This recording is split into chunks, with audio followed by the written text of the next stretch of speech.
All right, hey, we're here with Toney Boi, who's written before for Rise in the past, rapper, producer, and at 12:01 today, dropped an EP, Project 77 with Gaines, and we're gonna do a really rapid fire.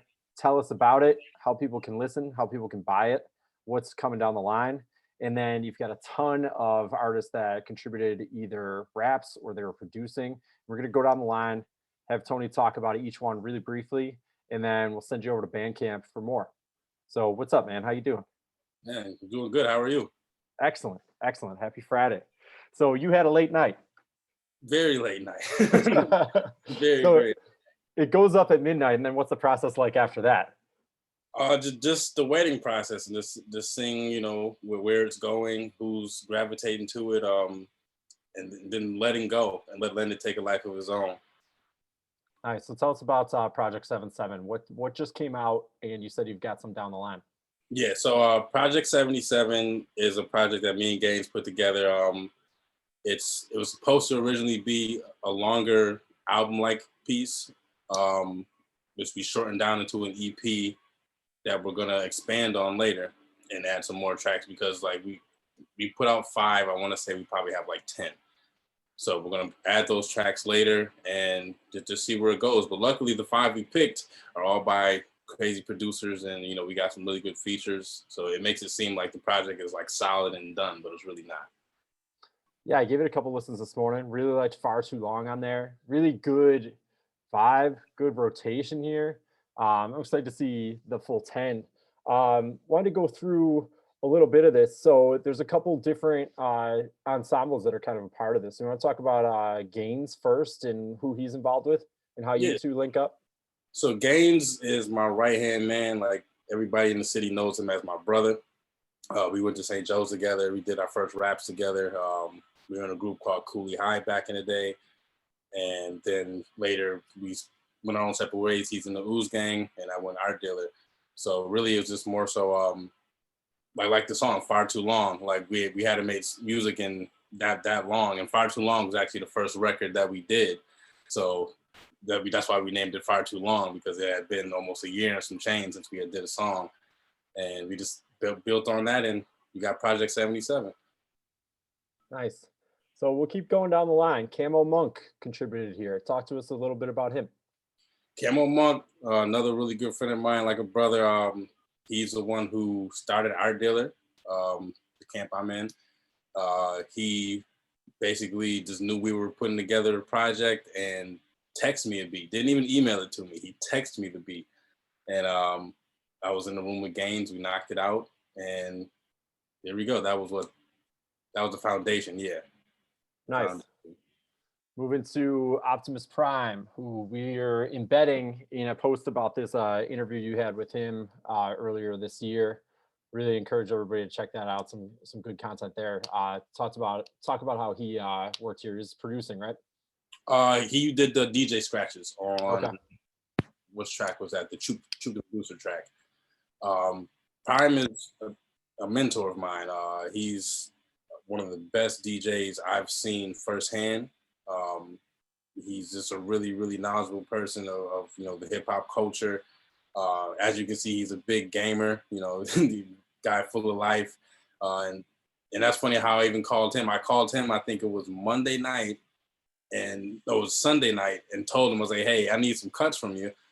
And he goes, "By when?" I said, "Tomorrow." And then he laughs. And he's like, "All right, man, I got you." He sent them to me like Tuesday night. But yeah, shout out to him. Awesome. Next on the list, Chup. Chup the producer. I met Chup doing a lot of shows in Rochester. Chup is a very big producer. He did a lot of stuff for Benny the Butcher. A lot of underground guys like Dark Low, Ito, a lot of upstate records that he produced. And me and him got really close. They came to Buffalo some months back, maybe almost a year now. And we cut a few records with me, him, and Monk, and we've just been good friends ever since. So he sent me a beat and I just stole it. Nice. Garrett. Garrett. So that's one of my interns.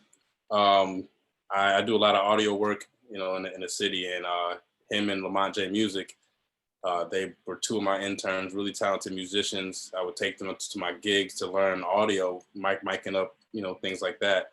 And one day we came to my house and laid down the cut. And I was like, wow, you guys are more talented than than I really thought. I knew you guys could play, but we laid down the cut, and they didn't even know that I was going to use it until about 5 days ago. So they're really excited. That's a nice surprise. Yeah. So that covers Lamont J Musiq too. Yeah. What did King Ralph do on this EP? So King Ralph is El Camino's older brother. And El Camino, he raps with Griselda Records and Comedy Machine and all those guys. So we've been trying to formulate his first album, King Ralph's first album, and he's been recording and mixing and mastering with me. So I basically just took it upon myself, asked him, hey, I got this record coming out at midnight and nobody really heard your stuff before. Would you mind like throwing a verse on this song, and then we can help build your rollout for your project? So he came over and knocked it out, and it was done. Sweet. Yeah, this came together fast. Yeah, really fast. Really fast. Onaje Jordan. So he produced for me on Ugly Luxury. I think he had 4 or 5 productions on there. Never met him, but we had a few friends in common in Toronto, and we were supposed to meet in Toronto one time, never met. So whenever he sends me beats, I make a point to rap on them because he just found my sound. He just knows what I like. Great. And last on this, just the first 5 of this EP, Brad Piff. Brad Piff. He's probably one of the funniest dudes I've met in this rap game. Just big, heavy guy, full of life, always laughing, jokes. He's from Rochester. He raps with a guy named Pounds. Pounds would be playing Big Pun in is it the Big L docu-pic that they're shooting right now?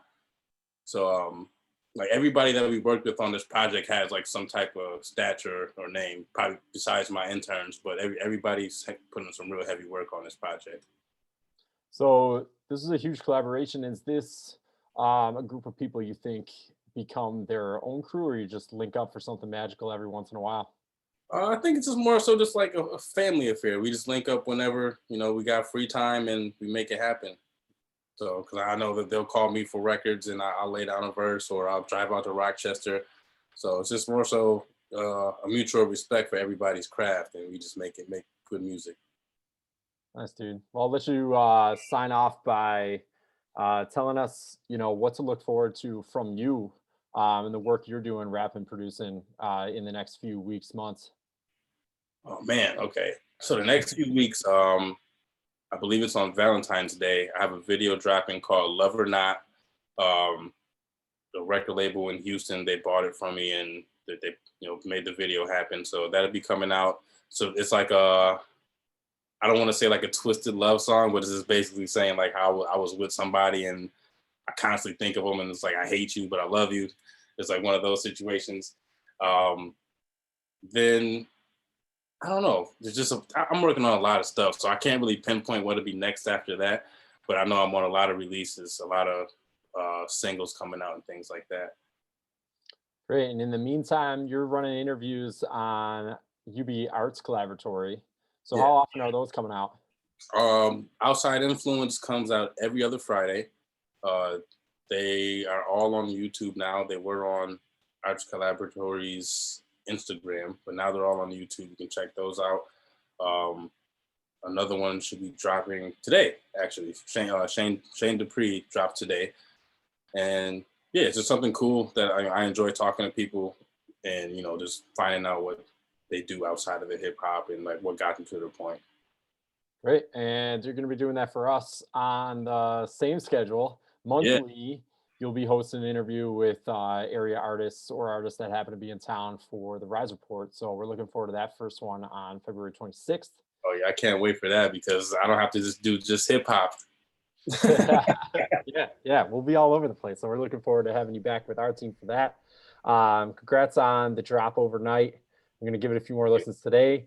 Again, for our audience on our blog, we've got some links to every artist involved here, as well as a link right out to that Bandcamp. So Hope to send you over there, buy this EP, and then stay tuned for the longer one.